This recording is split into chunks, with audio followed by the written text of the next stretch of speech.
Waalaikumsalam warahmatullahi wabarakatuh. Waalaikumsalam warahmatullahi wabarakatuh.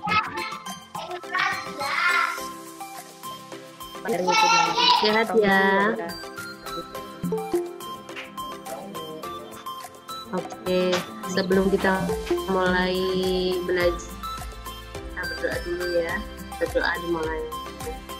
Sebelum kita mulai belajar, kita mulai berdoa selesai. Untuk pembelajaran kali ini selesai.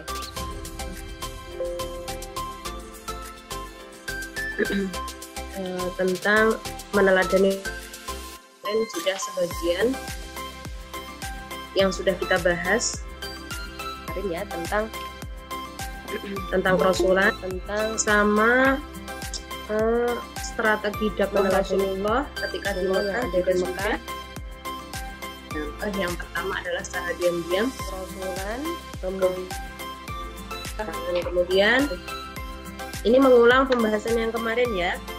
Kemudian ajaran Rasulullah yang ada di Mekah terang-terangan dan secara diam-diam. Yang pertama adalah secara diam, akidah adalah kemudian yang kedua macam, terus yang B reaksi kafir Quraisy terhadap kesombongan dan keangkuhan. Kemudian yang ketiga adalah eksistensi dan persaingan kekuasaan, kesombongan dan keangkuhan. Yang ketiganya yaitu contoh penyiksaan kafir Quraisy dan para pengikutnya, kemarin juga sudah kita bahas. Nah, untuk kali ini kelanjutan dari pembahasan yang kemarin, yang bagian D yaitu perjanjian Aqabah sampai nanti di kemarin perwakilan kelas dari 10C. Di akhir bab ini silahkan masuk ke room satunya juga.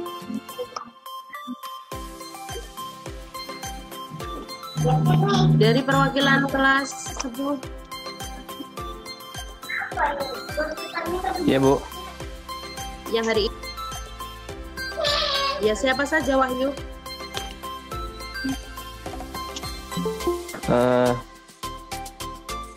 Kalau di sini Anis sama Ulun Bu. Terus sama Rapli. Ya, siapa saja Wahyu? Ya. Anis Majaya, Rapli Syam sama Ulun Bu. Wahyu Hidayat. Ya, Ibu catat nanti. Berarti bisa dimulai dari sekarang ya Wahyu?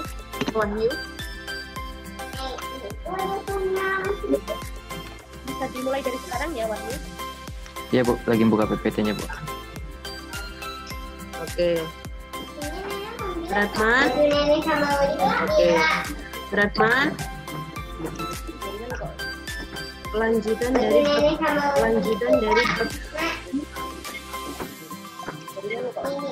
ini berarti apa, Nek? Oke. Selamat menyaksikan. Teman-teman. Oke. Ya. Oke. Diam dulu lah. Oke. Diam dulu. Ya. Kelanjutan dari bab. Pun mengulangi Bu sedikit mulai awal. Selamat menyaksikan. Sudah ada Bu.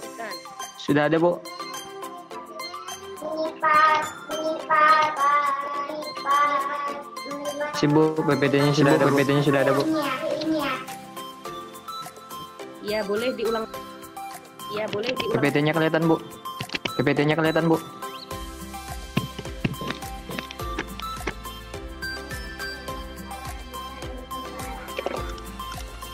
Kelihatan. Oke. Rom 2-nya kelihatan. Rom 2.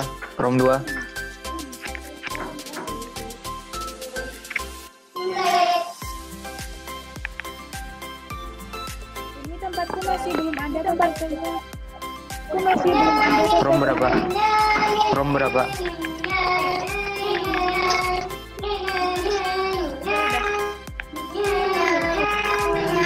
From 1-2 sudah? From 1-2 sudah? Sudah.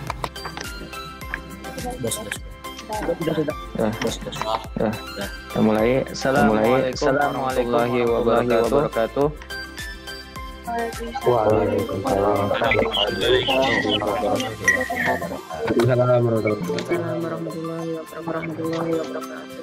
Kami dari perwakilan kelas 10C ingin menyampaikan materi pembahasan tentang materi bab yang lalu, yaitu meneladani perjuangan Rasulullah SAW di Mekah. Yang pertama, memahami Al-Quran, hadis, dan ijtihad sebagai sumber hukum Islam. Substansi dakwah Rasulullah SAW di Mekah. Kerasulan Nabi Muhammad SAW dan wahyu pertama. Menurut beberapa riwayat yang sahih, Nabi Muhammad SAW pertama kali diangkat menjadi Rasul pada malam hari tanggal 17 Ramadan saat usianya 40 tahun. Malaikat Jibril datang untuk membacakan wahyu pertama yang disampaikan kepada Nabi Muhammad SAW, yaitu Quran Surah Al-Alaq. A'udzu billahi minasy syaithanir rajim. Bismillahirrahmanirrahim. Iqra bismi rabbikal ladzi khalaq. Khalaqal insana min 'alaq. Iqra wa rabbukal akram. Alladzi 'allama bil qalam. 'Allamal insana ma lam ya'lam. Artinya, bacalah dengan menyebut nama Tuhanmu yang menciptakan manusia dari segumpal darah. Bacalah dengan nama Tuhanmu yang Maha Pemurah, yang mengajarkan manusia dengan perantaran menulis membaca. Dia mengajarkan kepada manusia apa yang tidak diketahuinya. Quran Surah Al-Alaq, surah ke-96, ayat 1-5. Itulah wahyu pertama yang diterima oleh Nabi Muhammad SAW. Sebagai awal diangkatnya sebagai Rasul, kemudian Nabi Muhammad SAW menerima ayat-ayat Al-Quran secara berangsur-angsur dalam jangka waktu 23 tahun. Ayat-ayat tersebut diturunkan berdasarkan kejadian faktual yang sedang terjadi, sehingga hampir setiap ayat Al-Quran turun disertai oleh asbabun nuzul, atau sebab kejadian yang mendasari turunnya ayat. Ayat-ayat yang turun sejauh itu dikumpulkan sebagai kompilasi bernama Al-Musab yang juga dinamakan Al-Quran. Ajaran-ajaran pokok Rasulullah SAW di Mekah. Yang pertama, akidah. Rasulullah SAW diutus oleh Allah Subhanahu Wa Taala untuk membawa ajaran tauhid. Selanjutnya, Nabi Muhammad SAW juga mengajarkan bahwa Allah Subhanahu Wa Taala itu Maha mengetahui. Ajaran keimanan ini yang merupakan ajaran utama yang membebankan kepada ia bersumber kepada wahyu-wahyu ilahi. Banyak sekali ayat Al-Quran yang memerintahkan beliau agar menyampaikan keimanan sebagai pokok ajaran Islam yang sempurna. Allah Subhanahu Wa Taala berfirman, yang artinya, katakanlah Muhammad, dialah Allah Subhanahu Wa Taala yang Maha Esa. Allah Subhanahu Wa Taala tempat meminta segala sesuatu. Allah Subhanahu Wa Taala tidak beranak dan tidak pula diperanakan, dan tidak ada sesuatu yang setara dengan dia. Quran Surah Al-Ikhlas surah ke-112 ayat 1-4. Yang kedua, ajaran-ajaran pokok Rasulullah SAW yaitu akhlak mulia. Dalam hal akhlak, Nabi Muhammad SAW tampil sebagai teladan yang baik atau ideal. Sejak sebelum menjadi nabi, ia telah tampil sebagai sosok yang jujur, sehingga diberi gelar oleh masyarakatnya sebagai Al-Amin, yang artinya dapat dipercaya. Selain karena pribadi ia dengan akhlaknya yang luhur, ajaran untuk memperbaiki akhlak juga bersumber dari Allah Subhanahu Wa Taala. Firman-Nya, sesungguhnya orang-orang mukmin itu bersaudara. Karena itu, damaikanlah antara kedua saudaramu yang berselisih. Dan bertakwalah kepada Allah Subhanahu Wa Taala agar kamu mendapat rahmat. Quran Surah Al-Hujurat surah ke-49 ayat 10. D. Strategi dakwah Rasulullah SAW di Mekah. Ada dua tahapan yang dilakukan Rasulullah SAW dalam menjalankan misi dakwah tersebut, yaitu dakwah secara sembunyian dan secara terang-terangan. 1. Dakwah secara rahasia atau diam-diam, atau al-dakwah bil asir, agar tidak menimbulkan keresahan dan kekacauan di kalangan masyarakat Quraisy. Rasulullah memulai dakwahnya secara sembunyi-sembunyi. Hal tersebut dilakukan mengingat kerasnya watak Quraisy dan keteguhan mereka berpegang pada keyakinan dan penyembahan berhala. Pada tahap ini, Rasulullah SAW memfokuskan dakwah Islam hanya kepada orang-orang terdekat, yaitu keluarga dan para sahabatnya. Rumah Rasulullah SAW, Darul Arqam, dijadikan sebagai pusat dakwah. Bagaimana agar Islam bisa diterima dan oleh mereka yang sebelumnya terbiasa dengan adat istiadat masyarakat saat begitu mengatakan bagaimana mereka meyakini agama baik yang dibawa oleh Rasulullah SAW sebagai agama paling benar dan sempurna kemudian menjadi pengikutnya.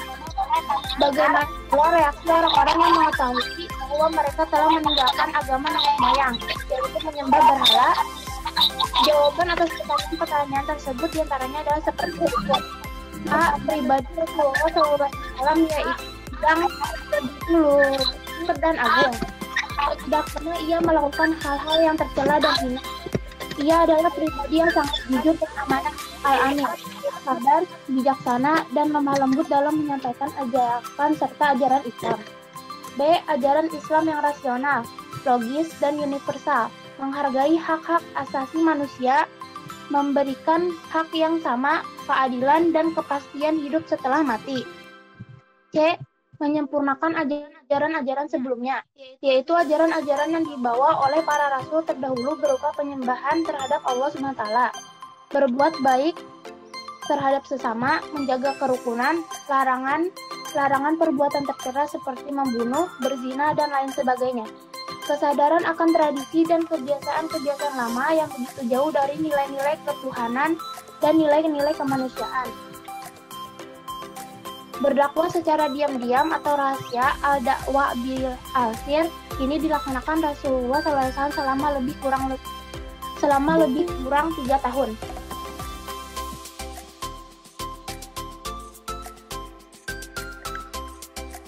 Mulai awal tadi kah? Ada suaranya. Aisyah nyampe apa tadi? Yang Tes.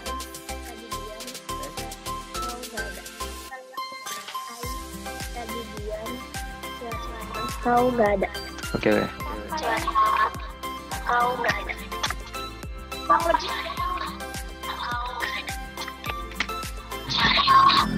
Oke, diulang. 2. Dakwah secara terang-terangan, al-dakwah bil al-jihad. Dakwah secara terang-terangan, al-dakwah bil al-jihad dimulai Rasulullah SAW menyeru kepada orang-orang Mekah. Seiring dengan itu turun pula wahyu Allah Subhanahu wa taala agar Rasulullah SAW melakukannya secara terang-terangan dan terbuka. Mengenai hal tersebut, Allah Subhanahu wa taala berfirman yang artinya, "Maka sampaikanlah Muhammad secara terang-terangan segala apa yang diperintahkan kepadamu dan berpalinglah dari orang-orang yang syirik." Quran Surah Al-Hijr Surah ke-15 ayat 94. Baca pula firman Allah dalam Quran Surah Asy-Syu'ara Surah ke-26 ayat 214 sampai 216. Berdasarkan ayat-ayat di atas, Rasulullah SAW yakin bahwa sudah saatnya ia dan para pengikutnya untuk menyebarluaskan ajaran Islam secara terbuka dan terang-terangan. Dengan dukungan istrinya Khadijah, paman yang setia membelanya yaitu Abu Talib, serta para sahabat dan pengikutnya yang setia, ditambah pula dengan keyakinan bahwa Allah Subhanahu wa taala senantiasa menyertai. Dimulailah dakwah suci ini. Pertama-tama, dakwah dilakukan kepada sanak keluarga, kemudian kepada kaumnya dan penduduk kota Mekah yang saat itu penyembah berhala begitu kuat. Dakwah Nabi itu tidak semudah apa yang dibayangkan. Intimidasi dan penyiksaan yang dialami oleh Nabi Muhammad SAW dan para pengikutnya berlangsung dalam kurun waktu yang cukup lama. Kian hari kian keji siksaan yang mereka terima. Namun demikian, Nabi Muhammad SAW dan para sahabatnya tetap tabah dan terus memelihara dan meningkatkan keyakinan dan keimanan mereka. Demikian setiap hari jumlah pengikut Nabi Muhammad SAW terus bertambah. Dengan sangat kerasulannya serta keyakinan akan kebenaran ajaran ilahi, gerakan dakwah Rasulullah SAW makin tersebar luas.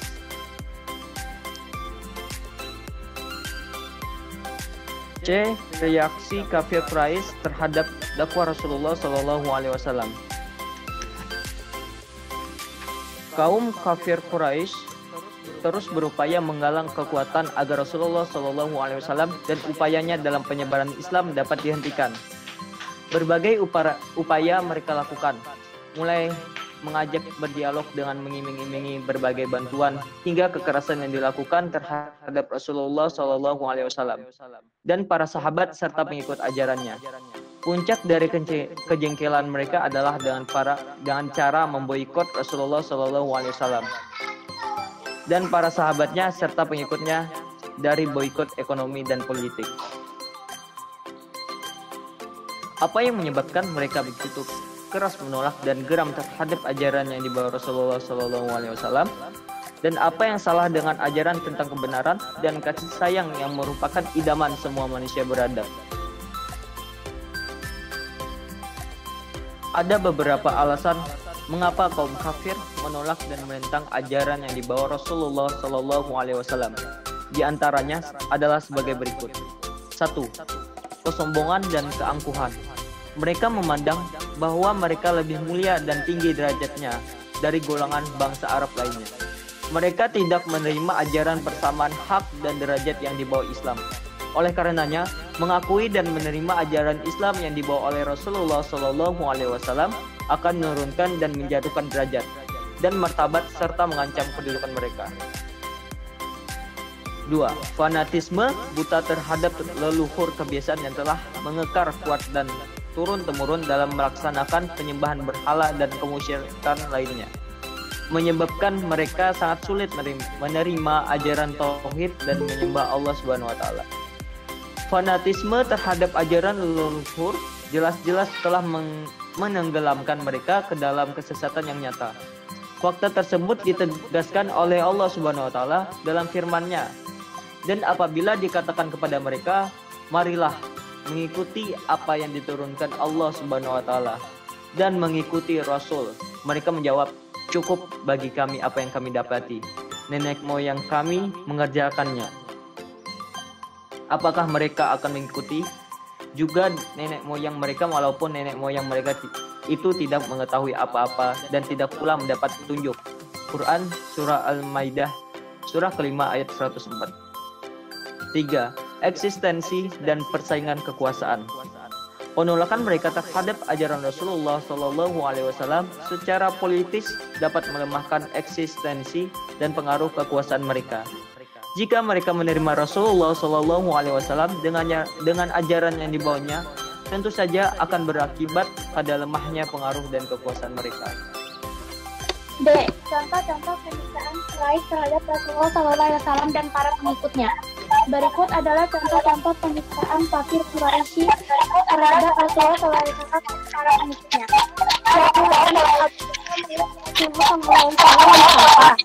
Dia mencerca dan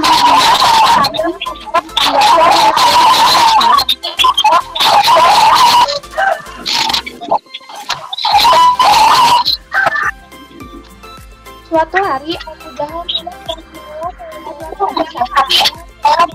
dia mencerca dan menghina tapi tidak ditanggapi oleh Rasulullah SAW.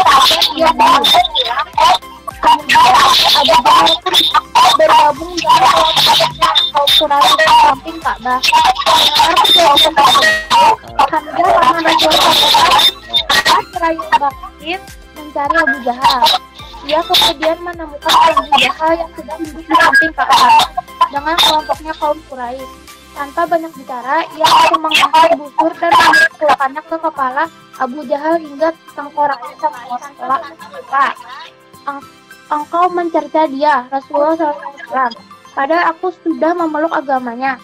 Aku menempuh jalan yang ia tempuh. Jika mampu, ayo lawan aku, kata Hamzah. Suatu hari, saat Abdi Mu'in, Rasulullah SAW bertawaf. Tanya, siapa hijrah Rasulullah SAW dengan serbannya dan menyeretnya ke luar masjid. Beberapa orang datang menolong Rasulullah SAW. Karena takut kepada Rasulullah.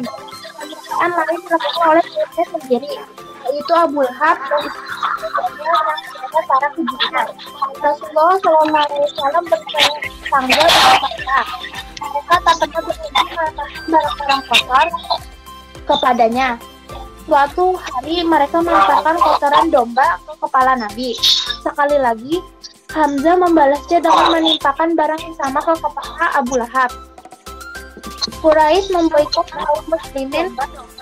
Kaum Quraisy memutuskan segala bentuk hubungan perkawinan dan perkawinan dengan Bani Hashim. Persetujuan pernikahan dibuat dalam bentuk piagam bersama dan digantungkan di Ka'bah. Peristiwa ini pada tahun ke-7 kenabian dan berlangsung selama 3 tahun. Memboikotan ini mengakibatkan kelaparan, kemiskinan, dan kesengsaraan bagi kaum muslim. Untuk meringankan penderitaan kaum muslimin, mereka tidak di luar kota Makkah.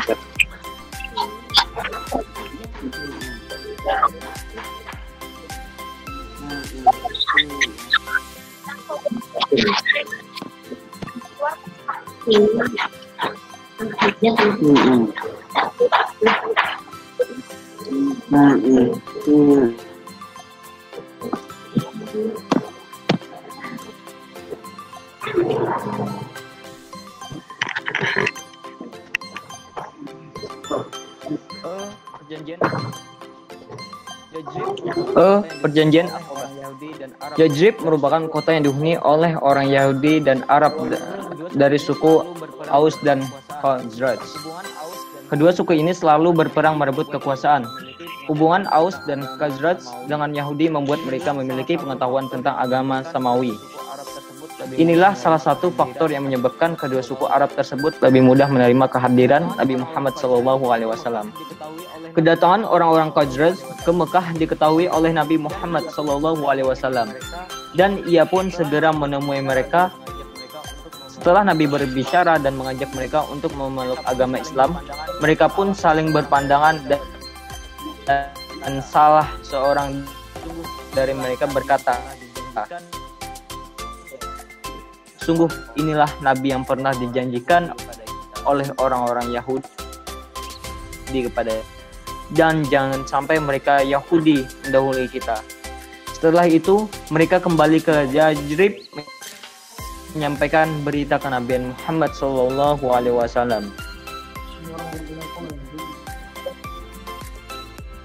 Mereka menyatakan kepada masyarakatnya bahwa mereka telah menganut Islam. Berita dan pada musim ziarah tahun berikutnya, datanglah 12 orang penduduk Yajrib menemui Nabi Muhammad SAW di Aqabah. Di tempat ini mereka berikrar kepada Nabi yang kemudian dikenal dengan perjanjian Aqabah 1. Pada perjanjian Aqabah 1 ini, orang-orang Yajrib berjanji kepada Nabi untuk tidak menyekutukan Tuhan, tidak mencuri, tidak berzina, tidak membunuh anak-anak, tidak mengumpat dan memfitnah, baik itu di depan atau di belakang. Jangan menolak berbuat kebaikan. Siapa yang mematuhi kembali kepada Allah Subhanahu wa taala. Peristiwa hijrah kaum muslimin. 1. Hijrah ke Abyssinia, Habsyi. Untuk menghindari bahaya penyiksaan, Nabi Muhammad SAW menyarankan para pengikutnya untuk hijrah ke Abyssinia atau Habsyi. Para sahabat pergi ke Abyssinia dan hijrah. Hijrah pertama sebanyak 15 orang, 11 orang laki-laki dan 4 orang perempuan. Mereka berangkat secara sembunyi-sembunyi dan sesampainya di sana, mereka mendapatkan perlindungan yang baik dari Najasyi, sebutan untuk Raja Abyssinia. Ketika mendengar keadaan Mekah telah aman, mereka pun kembali lagi. Namun mereka kembali mendapatkan siksaan melebihi dari sebelumnya. Karena itu, mereka kembali hijrah untuk yang kedua kalinya ke Abyssinia, tahun kelima dari kenabian atau tahun 615 Masehi. Kali ini mereka berangkat sebanyak 80 orang laki-laki adik-adik. Mereka tinggal di sana hingga sesudah Nabi hijrah ke Yathrib, Madinah. Peristiwa hijrah ke Abisinia ini dipandang sebagai hijrah pertama dalam Islam. Peristiwa hijrah ke Abisinia ini tidak menyenangkan kaum Quraisy dan menimbulkan kekhawatiran yang sangat besar. Oleh karena itu, mereka mengutus bin Abdullah bin Rabi'ah kepada Najasyi agar mau menyerahkan kaum muslimin yang berkumpul ke sana. Najasyi kemudian memanggil kaum muslimin dan bertanya kepada mereka, agama apa ini yang sampai membuat tuan-tuan meninggalkan masyarakat tuan-tuan sendiri? Kaum muslimin yang Ja'far bin Abi Thalib menjawab, di antaranya jawabannya adalah sebagai berikut. Ia meminta kami menyembah Allah SWT dan tidak mempersekutukannya. Jadi, yang kami sembah hanya Allah SWT yang tunggal, tidak mempersekutukannya dengan apa dan siapapun. Segala yang diharamkan kami jauhi dan yang dihalalkan kami lakukan. Karena itulah kami dimusuhi, dipaksa meninggalkan agama kami. Karena mereka memaksa kami, menganiaya dan menekan kami pun keluar menuju negeri Paduka ini. Padukalah yang menjadi pilihan kami. Senang sekali kami berada di dekat Paduka dengan harapan di sini tidak ada penganiayaan. Mendengar pernyataan yang demikian fasih dan santun, akhirnya Raja Najasyi memberikan perlindungan kepada kaum muslimin hingga mereka hidup untuk beberapa lama di negeri yang jauh dari tanah kelahirannya. 2. Hijrah ke Madinah. Peristiwa Iqrar Aqabah ini diketahui oleh orang-orang Quraisy. Sejak itu, tekanan dominasi dan siksaan terhadap kaum muslimin makin meningkat. Kenyataan ini mendorong Nabi segera memerintahkan sahabat-sahabatnya untuk hijrah ke Yathrib. Dalam waktu 2 bulan saja, hampir semua kaum muslimin, sekitar 150 orang telah berangkat ke Yathrib. Hanya Abu Bakar dan Ali yang masih menjaga dan membela Nabi di Mekah. Akhirnya, Nabi pun hijrah setelah mendengar rencana Quraisy yang ingin membunuhnya. Nabi Muhammad SAW dengan ditemani oleh Abu Bakar berhijrah ke Yathrib. Sesampainya di Kuba, 5 km dari Yathrib, Nabi beristirahat dan tinggal di sana beberapa hari. Menginap di rumah Ummi Kalsum bin Hindun. Di halaman rumah ini, Nabi membangun sebuah masjid.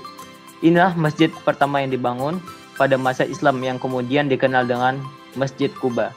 Tak lama kemudian, Ali datang menyusul setelah menyelesaikan amanah yang diserahkan Nabi kepadanya pada saat berangkat hijrah. Ketika Nabi memasuki Yathrib, ia dieluk-elukan oleh penduduk kota itu dan menyambut kedatangannya dengan penuh kegembiraan. Sejak itu, nama Yathrib diganti dengan Madinatun Nabi atau kota Nabi, atau sering pula disebut dengan Madinatun Munawwarah, kota yang bercahaya. Dikatakan demikian karena memang dari sanalah sinar Islam memancar ke seluruh penjuru dunia. Perilaku yang dapat diteladani dari perjuangan dakwah Rasulullah SAW pada periode Mekah diantaranya adalah memiliki sikap tangguh dan memiliki jiwa berkorban. Maka, mari kita kenang dan renungkan bagaimana perjuangan Rasulullah SAW. Sebagaimana beliau sebelum wafat masih memikirkan kita sebagai umatnya. Di saat tubuh suci itu mulai dingin dan tidak bergerak lagi, Ali mencoba mendekatkan telinganya ke Rasulullah SAW. Terdengar lirih, beliau berkata, peliharalah sholat dan peliharalah orang-orang yang lemah di antaramu. Ummati, ummati, ummati. Tak lama kemudian, wafatlah Rasulullah, penghulu para nabi dan rasul. Rasul yang sangat mencintai umatnya. Allahumma sholli ala Muhammad wa ala ali Muhammad. Ya Allah, kumpulkanlah kami semoga kita mendapat baginda Rasulullah SAW. Amin, amin. Cukup sekian dari penyampaian materi kami. Hanya itu, salah hilap, mohon maaf. Assalamualaikum warahmatullahi wabarakatuh. Waalaikumsalam warahmatullahi wabarakatuh. Waalaikumsalam warahmatullahi wabarakatuh. Terima kasih perwakilan dari kelas 10C. Itu ada pertanyaan tuh dari teman-teman yang lain. Wahyu, nggak ada PPT-nya kah? Tuh. Aduh, room 1 Bu, jaringannya bermasalah. Ibu aja juga sama. Terus nanti kalau misalkan ada PPT-nya silahkan dikasihkan sama teman-teman ya. Jadi biar teman-teman juga tahu. Silahkan di-share ke kelas lain juga ya Wahyu. Ya Bu. Oke, ya siap nak. Jadi untuk yang teman-teman yang lain ditunggu dari PPT-nya dari kelas 10C. Itu tadi sudah dibahas ya dari perjanjian Aqobah, kemudian peristiwa hijrah yang di situ Nabi Muhammad membangun masjid pertama kali, peristiwa hijrah yang dinamakan dengan Masjid Quba, membangun masjid pertama kali dengan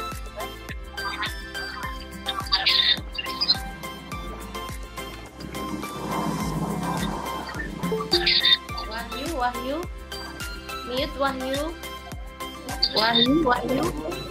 Ya Bu.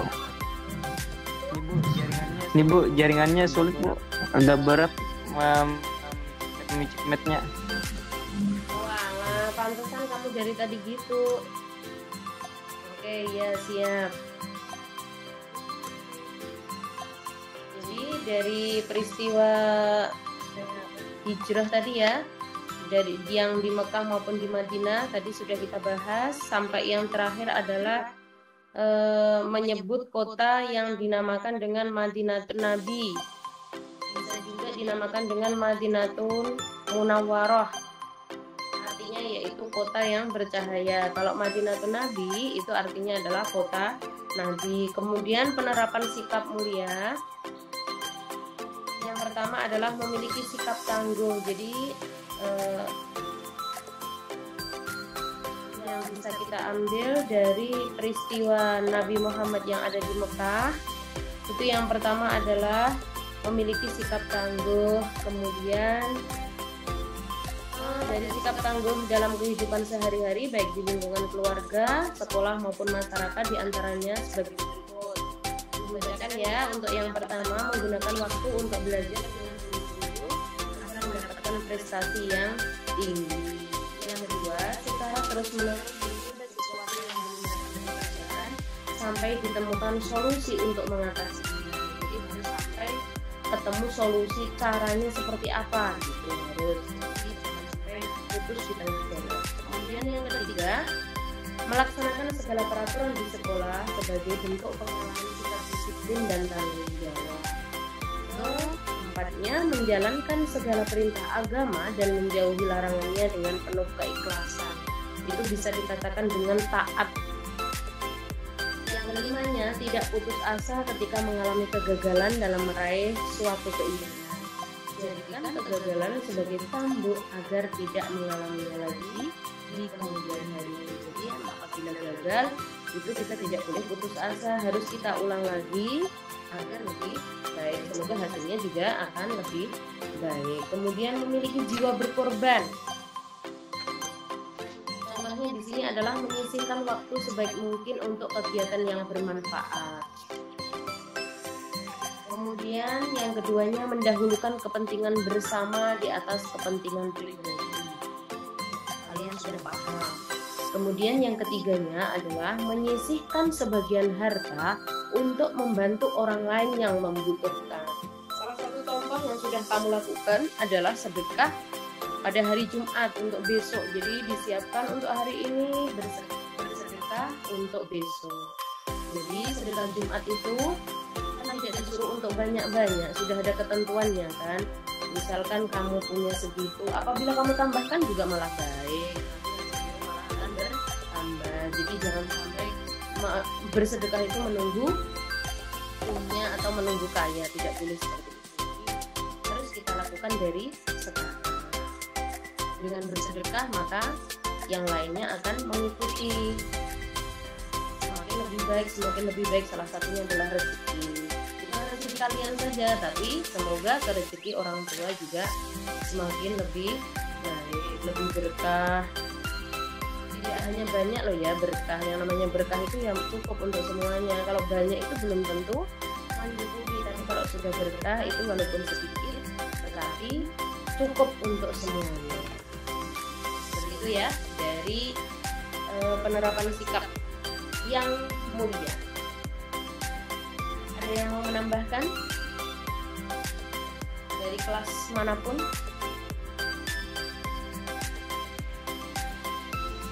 Ujian semester di akhir November ya, jadi kita tinggal 2 kali pertemuan dan kita masih ada 1 bab terakhir. Kemudian tugas untuk bab ini nanti kemungkinan kita langsung ke bab selanjutnya aja ya minggu depan. Jadi untuk minggu terakhirnya nanti tugas dari bab 5 sama 6 nanti dijadikan 1. Ada yang mau menambahkan? Bagaimana? Ada yang mau menambahkan apa tidak? Cukup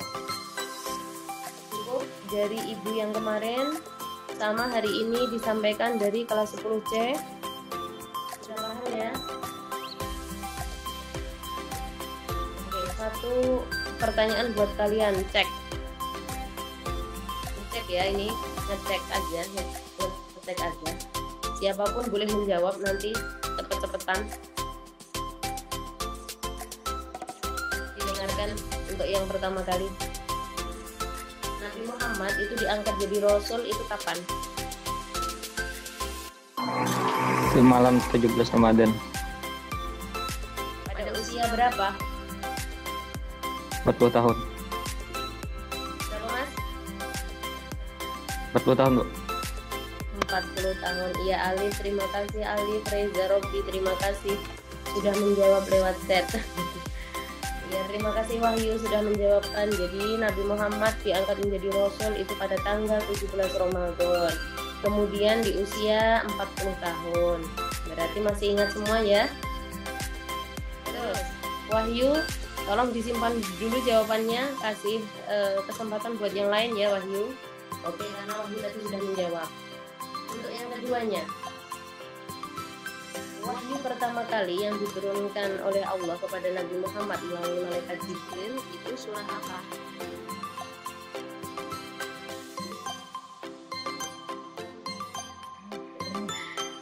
Yuk, siapa yang berani? Jangan cuma di chat doang.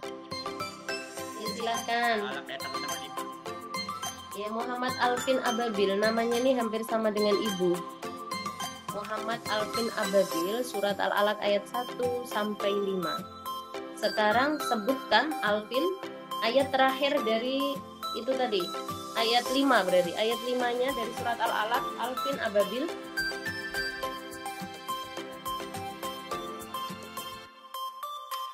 Alvin, masih dengar suara ibu? Ayat 5-nya berbunyi seperti apa, Alvin?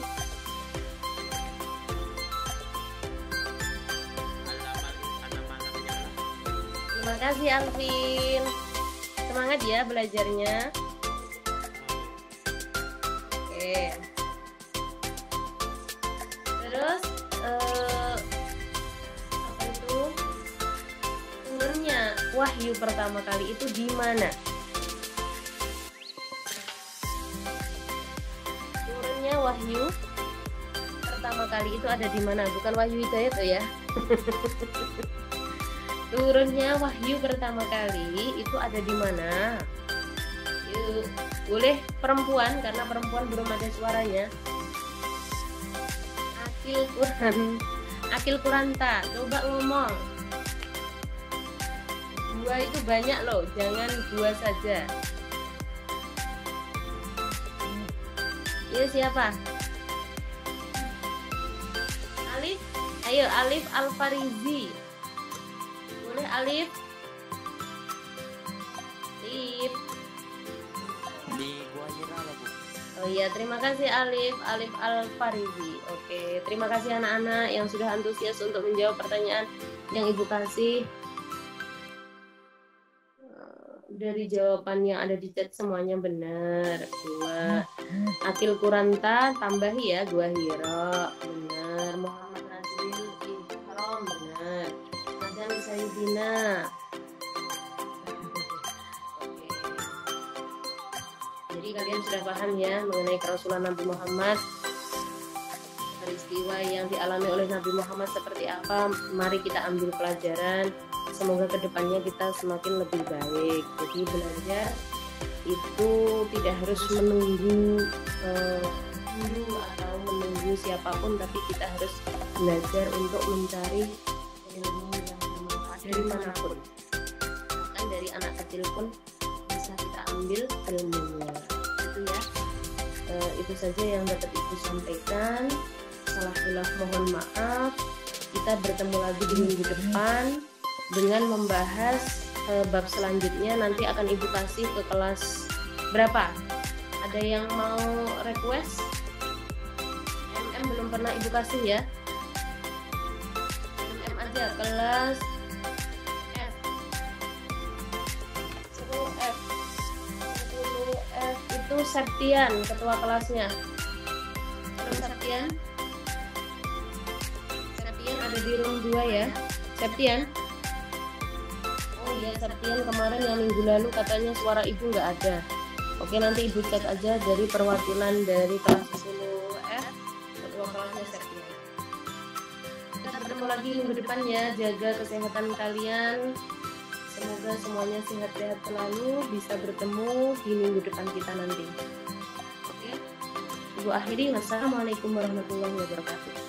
Waalaikumsalam. Waalaikumsalam warahmatullahi wabarakatuh. Terima kasih Bu.